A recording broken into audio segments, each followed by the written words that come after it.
lot of companies have a big ambition to decarbonize, but they're really stuck collecting more and more data, trying to make sense of that, going back to suppliers. And it's really all about data collection, which leaves very, very little space and time for actually working on solutions. What I really want for my customers to experience is that when they use our platform, it makes this data collection and the identification of things they could do so easy that they can focus their time on actually doing it and implementing it and getting that carbon emissions baseline down. So how would I explain Terralytiq to a 5-year-old? I think I would say that we help other companies that create a lot of things, goods, products, to better understand how the things that they buy affect the environment and how to reduce their impact. A lot of companies struggle with their supply chain emissions, figuring out where do we affect the environment, where do we emit, how do we emit, etc. There were no other good solutions out there, so we felt there was a gap in the market and we had a way to fill it.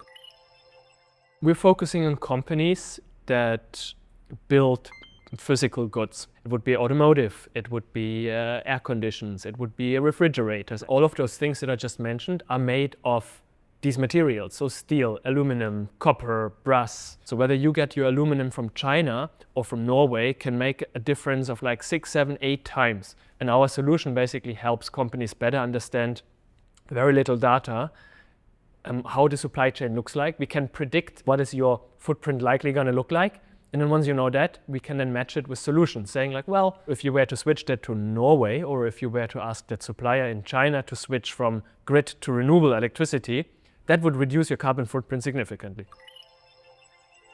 So when I'm thinking of design, I'm thinking of design on our platform that makes it very intuitive to use the platform, so that there's no hand-holding from customer success needed, that there is no consulting needed, there's no maybe not even a lot of documentation needed, but just you log in and you find it very intuitive to use, because we want this to be scalable. So we want this to be immediately scalable across hundreds of thousands of companies to reach many of those suppliers. It sounds easier than it is.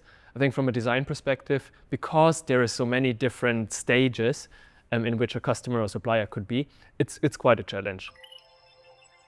How do we determine Terralytiq's social and environmental impact? So basically how we want to measure is, how much emissions do we have under management? So people actively working on reducing that on our platform. So at some point we'll be able to sort of build a flow from like, this is how much we have looked at, here's how much we have identified initiatives, here's how much of that is currently under implementation, and here's how much we have actually reduced carbon impact.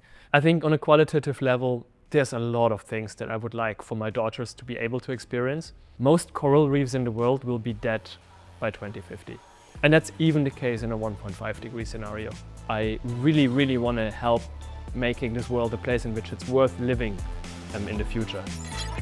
The transition to climate positive technologies hinges on whether we can get enough people to feel connected to this forward movement.